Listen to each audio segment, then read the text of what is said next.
ඔයාලා හැමෝම සාදරයෙන් පිළිගන්නවා මගේ YouTube channel එකට. අද වීඩියෝ එක එහෙම නැත්නම් අද lesson එකෙන් මම කතා කරන්නේ කොහොමද ඔයාලා professional email එකක් create කරගන්නේ කියලා.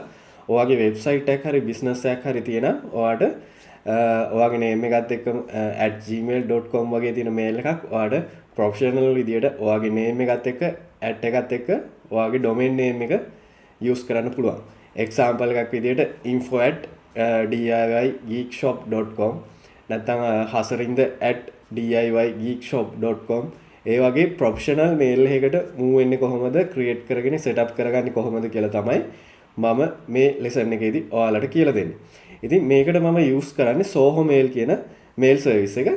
ඉතින් ඔයාලට ඒකට ඇක්සස් කරන්න පුළුවන් zoho.com/mail කියලා ගැහුවම මේ විදිහට Zoho mail සර්විස් එක එනවා. ඇත්තටම මේ සර්විස් එක ෆ්‍රී ඔයාලට ගන්න පුළුවන්. මේ ඊමේල් accounts 5ක් ඔයාලට ක්‍රියේට් කරගන්න පුළුවන්. සාමාන්‍යයෙන් Google Workspace Office 365 වගේ යනවා නම් ඔයාට pay කරන්න වෙනවා. සාමාන්‍යයෙන් email account එකකට $5කට ආසන්න ප්‍රමාණයක් pay කරලා තමයි use කරන්න වෙන්නේ. නමුත් Zoho එකේ මේ සර්විස් එක ඔයාලට free use කරන්න පුළුවන්. හැබැයි සමහර conditions තියෙනවා. නමුත් අපිට අවශ්‍ය වැඩ ටික සාමාන්‍ය පරිදි අපේ මේල් වැඩ කටයුතු ටික මේකෙන් කරගැනීමේ හැකියාව තියෙනවා. ඉතින් අපි බලමු කොහොමද මේක අපේ domain එකත් එක්ක setup කරගෙන අපේ email accounts create කරගන්නේ කියලා. ඉතින් ඔයාලා website එකට access කරාට පස්සේ මෙතන options දෙකක් දීලා තියෙනවා. එකක් business mail, එකක් professional email. Professional email කියන්නේ ඉතින් ඔයාලට normally යන්න පුළුවන් අර Gmail account එකක් create කරනවා වගේම ඔයාගේ name එකත් එක්ක @soho mail කියලා දීලා account එකක් create කරගන්න පුළුවන්. එහෙම නැත්නම් business email වලදී ඔයාලට පුළුවන් මෙතන email එකක් create කරගන්න ඔයාගේ name එකත් එක්ක ඔයාලට මෙතන email address එකක් දෙන්න වෙනවා. ඉතින් මේකට ඔයාලගේ ගාව තියෙන Gmail හරි Outlook දැනට ඔයා use කරන iCloud mail එකක් හරි පාවිච්චි කරන්න පුළුවන්. මම මෙතෙන්දී මම කලින් create කරගන්නපු email address එකක් use කරනවා. ඊට පස්සේ ඔයාලට මෙතන password එකක් දෙන්න පුළුවන්. password එකක් දීලා I agree this term and condition දීලා ඊට පස්සේ sign up කරගන්න පුළුවන්. sign up කරගත්තට පස්සේ ඔයාලගේ email address එකට OPT එකක් එනවා.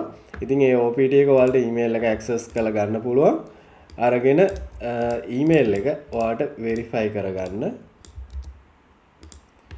email එක verify වුණාට පස්සේ ඔයාලට මේ වගේ plan එකක් select කරන්න එනවා. ඉතින් මෙතෙන්දී paid plans තියෙනවා. ඉතින් paid plans වලට යනවා නම් ඔයාලට options වැඩිපුර හම්බ වෙනවා features. මේකේ free version එකේ තියෙන එකම ප්‍රශ්නේ තමයි අපිට මේ mail ඔයාගේ office package එකත් එක්කන Outlook එහෙම නැත්නම් ඔයාගේ phone එකේ තියෙන mail app එකත් එක්ක SMTP POP3 ගැන mail service mail through අපිට access කරන්න හැකියාවක් නැහැ. ඉතින් අපිට third party mail apps වලට මේක link කරගන්න බෑ. ඒ වෙනුවට යාළම දීලා තියෙනවා Zoho mail app එක. ඉතින් ඒ app එක Gmail app එක වගේම තමයි අපේ phone එකට install කරලා අපිට මේක login කරගෙන සාමාන්‍ය පරිදිම අපිට mails බලන්න, යවන්න, වැඩ කටයුතු ටික කරගන්න පුළුවන්. ඉතින් ඒක නිසා කිසිම ප්‍රශ්නයක් නැහැ. ඉතින් ඔයාලට අර mail apps වලට යනවා නම් මේ වගේ mail lite plan එක purchase කරලා ගන්න වෙනවා. ගත්තට පස්සේ පුළුවන් ඔයාගේ Outlook වලට add කරගන්න. ඉතින් අපි මෙතෙන්දි free plan එක තමයි use කරන්නේ. ඉතින් free plan එකේ ඔයාලට පුළුවන් usersලා 5 දෙනෙක් create කරගන්න. එක user කෙනෙක්ට 5GB ගානේ හම්බ වෙනවා. ඉතින් මේක ඔයාලට ඉතින් use කරගෙන යද්දී මොනවා හරි additional features options අවශ්‍ය වුණොත් ඔයාලට update කරගැනීමේ හැකියාව තියෙනවා. ඉතින් මෙතනින් මම free plan එක select කරගෙන continue කරනවා. continue කරගත්තට පස්සේ ඔයාලට එනවා මෙතන domain එකක් add කරන්න. ඉතින් මෙතෙන්දී ඔයාගේ business domain එක තමයි add කරන්න ඕනේ. නැත්නම් ඔයාලට domain එකක් purchase කරන්නත් පුළුවන්. සාමාන්‍යයෙන් අපි domain purchase කරන්න use කරන්නේ Forkbun, GoDaddy වගේ service. ඉතින් Namecheap වගේ services. ඉතින් ඔයාලට ඒකේ තියෙන domain එකකින් domain එකක් මෙතෙන්ට set up කරගන්න පුළුවන්. ඉතින් මම add new domains යනවා. add new domains ගියාම ඔයාගේ කෙලින්ම domain name එක තමයි ඉල්ලන්නේ. ඉතින් මම මෙතෙන්දී මගේ කලින් තියෙන domain එකක් මම use කරනවා. මෙතෙන්දී reason එකක් organization name එකක් අහනවා. ඒකටත් ඔයාලට domain name එකම දෙන්න පුළුවන්. ඊට පස්සේ industry එක මොකක්ද කියලා අහනවා. මෙතනින් ඔයාලට ගැලපෙන එකක් select කරන්න පුළුවන්. ඉතින් මෙතනින් ඊට පස්සේ ඩොමේන් එක ඇඩ් කරගත්තට පස්සේ අපිට ඩොමේන් එක වෙරිෆයි කරගන්න සිද්ධ වෙනවා. ඉතින් ඩොමේන් වෙරිෆිකේෂන් ප්‍රොසෙස් එකක් යනවා. ඉතින් මේකට අපිට DNS ඇක්සස් කරන්න වෙනවා. ඉතින් ඔයාලට මේකේ DNS වලට ඇඩ් කරලා ඩොමේන් එක වෙරිෆයි කරගන්න පුළුවන්.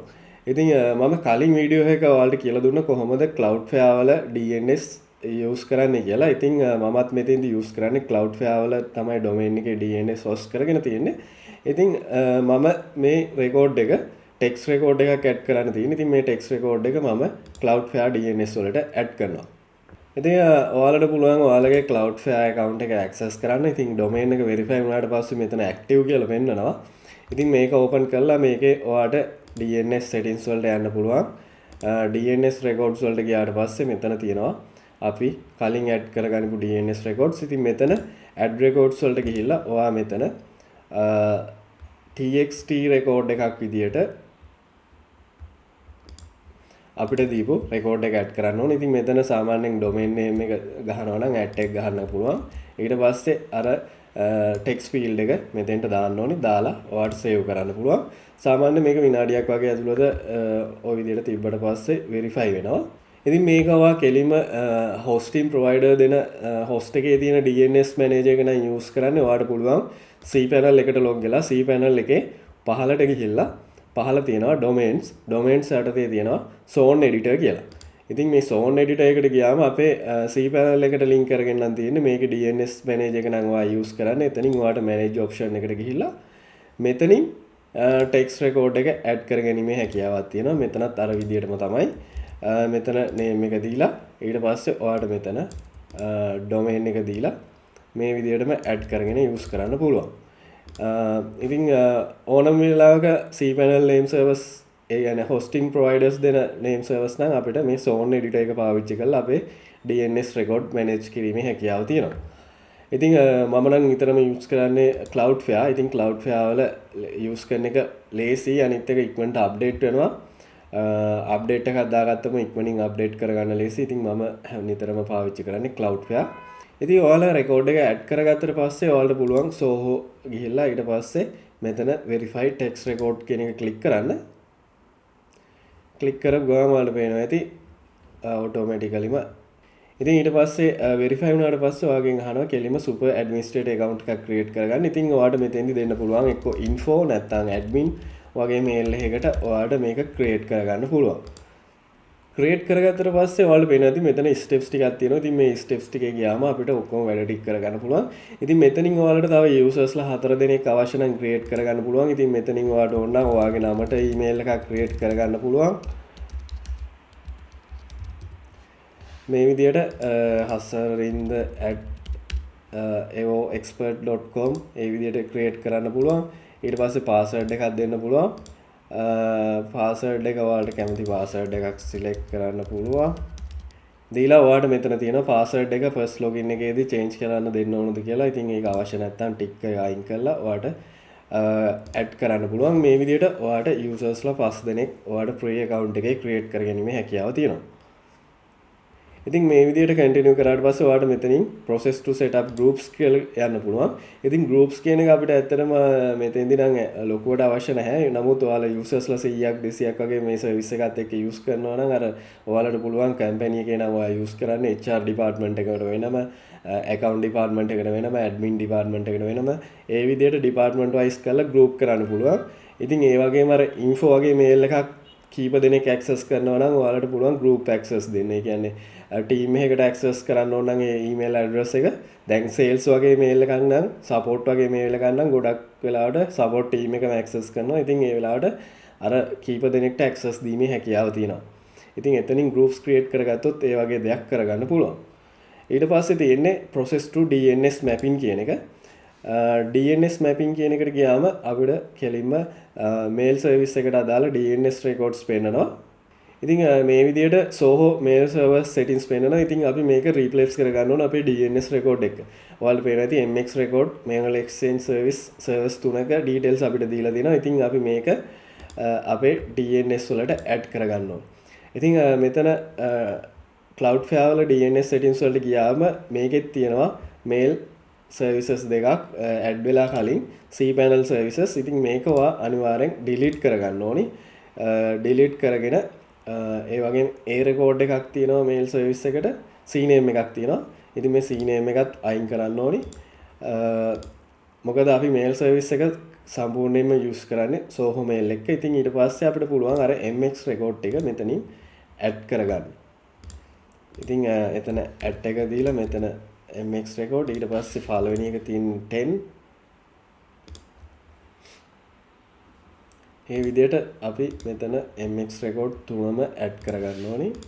ඒ වගේම ඊට පස්සේ SPF රෙකෝඩ් සහ DKIM රෙකෝඩ්ස් කියලා දෙකක් වෙනවා. ඉතින් මේ දෙකත් අපි අනිවාර්යෙන් ඇඩ් කරගන්න ඕන. මේ දෙක නැති වුණොත් එහෙම සාමාන්‍යයෙන් මේල්ස් ස්පෑම් වෙන්න තියෙන සම්භාවිතතාවය වැඩි. ඉතින් මේක වෙරිෆයි වෙන්න මෙන්න මෙතනින් තමයි. ඒක හින්දා මේක අර වෙරිෆයිඩ් ඊමේල් ඇඩ්‍රස් එකක්, වෙරිෆයිඩ් ඕගනයිසේෂන් එකක් කියන එක තමයි මෙතනින් ගොඩක් වෙලාවට වෙරිෆයි වෙන්නේ. ඉතින් ඒක නිසා අනිවාර්යෙන් මේ SPF රෙකෝඩ් එකත් ඔයා ඇඩ් කරන්න ඕන. මෙතන තියෙනවා කලින් ඇඩ් කරපු එකක් තියෙනවා කියලා. ඉතින් ඒක රීප්ලේස් කරන්න කියලා තමයි කියන්නේ. මෙතනින් ඔයාට ඒක කොපි කරලා ඔයාට පුළුවන් අප්ඩේට් කරන්න. ඉතින් මෙතන ටෙක්ස්ට් රෙකෝඩ් එකක් තියෙනවා. මේ ඔයාට පේනවා ඇති. මෙන්න මේක ඔයාට අප්ඩේට් කරන්න පුළුවන්. ඊට පස්සේ තියෙනවා DKIM රෙකෝඩ් එක. ඒකත් ඔයාට ගිහිල්ලා ඒ විදිහටම ටෙක්ස්ට් රෙකෝඩ් එකක් ඇඩ් කරන්න පුළුවන්. මේ විදිහට ඇඩ් කරගත්තට පස්සේ සාමාන්‍යයෙන් විනාඩියක් විතර ගියාට පස්සේ ඔයාට පුළුවන් මෙතන verify all records දෙන්න. verify all records ටික ගොඩක් වෙලාවට අප්ඩේට්ස් වෙනවා. නමුත් එකක් අප්ඩේට් වෙලා නැහැ කියලා පෙන්නනවා. ඉතින් ටෙක්ස්ට් රෙකෝඩ් එක මෙතන SPF රෙකෝඩ් එක අප්ඩේට් වෙන්නේ නැහැ. මෙතන මෙයාලා කියනවා සාමාන්‍ය විනාඩි 30ත් 1 day ඇතුළත යනවා කියලා ඇක්ටිවේට් වෙන්නේ. ඉතින් ඔයාට ඒක අප්ඩේට් වෙයි. ඒක ලොකු ඉෂුව එකක් නැහැ මේල් සර්විස් එක වැඩ කරන්න. නමුත් ඔයාට පස්සේ හරි ලොග් වෙලා වෙරිෆයි වෙලාද කියලා චෙක් කරලා බලන්න පුළුවන්. ඉතින් මම මෙතනින් ඊළඟට process to email migration කියන එක ක්ලික් කරනවා. මෙතෙන්දී පුළුවන් ඔයාලට ඔයාලගේ data migrate කරන්න. ඒ කියන්නේ ඔයා කලින් use කරලා තියෙනවා 365 Google Workspace නැත්නම් වෙන මොකක් හරි mail service එකක් cPanel වල තියෙන mail import කරගන්න. ඒ වගේ එකකින් අපිට import කරගන්න පුළුවන් අපේ කලින් තිබ්බ mails ඔක්කොම. ඉතින් IMAP POP3 වගේ එකකින් cPanel වල data import කරනවා නම් ඔයාලට මේක select කරලා මෙතන mail service එක දෙන්න පුළුවන්. ඉතින් cPanel එකේ ඔයාලට ගියාම cPanel එකේ තියෙනවා mails වල emails වල email accounts. ඉතින් email accounts වල මෙතන connect devices වලට ගියාම ඔයාලට බලා ගන්න පුළුවන් මේකේ incoming mail server එක, outgoing mail server එක. ඊට පස්සේ IMAP POP3 SMTP කියන එකේ මෙතන mail server එක දීලා තියෙනවා. ඉතින් ඒකේ ඔයාලට IMAP හෝ POP3 use කරලා කලින් තිබ්බ mails ටික ඔක්කොම import කරගන්න පුළුවන් ඔයාගේ Zoho mail account එක. ගොඩක් වෙලාවට IMAPs වලින් POP3 වලින් තමයි import කරන්නේ. POP3 වලින් ගත්තම ඔයාගේ කලින් server එකේ තිබ්බ mails ටික ඔක්කොම move වෙනවා. ඒ කියන්නේ cut වෙලා තමයි එන්නේ. ඒකේ ඉතුරු වෙන්නේ නැහැ mail ටික ඔක්කොම අපි ඉල්ලන server එකට එන එක තමයි වෙන්නේ. ඉතින් ඔයාට මේ විදිහට මෙතන mails ටික ඔක්කොම import කරගන්න පුළුවන්. import කරගත්තට පස්සේ එහෙම අවශ්‍ය නැත්නම් ඔයාලට මෙතන මේ step එක skip කරලා යන්න පුළුවන්. ඊළඟට ඔයාලට කියනවා mobile app එක download කරගන්න කියලා. ඉතින් phone එක through මේ accounts access කරනවා නම් ඔයාලට Zoho mobile app එක download කරගන්න පුළුවන්. download කරගෙන install කරගන්න තියෙනවා. ඊට පස්සේ complete වුණාට පස්සේ ඔයාලට පුළුවන් කෙලින්ම ඔයාගේ inbox එකට එහෙම නැත්නම් admin console එකට log in. admin console එකට ගියාම ඔයාලට අනිත් usersලා manage කරන options ඔක්කොම හම්බ වෙනවා.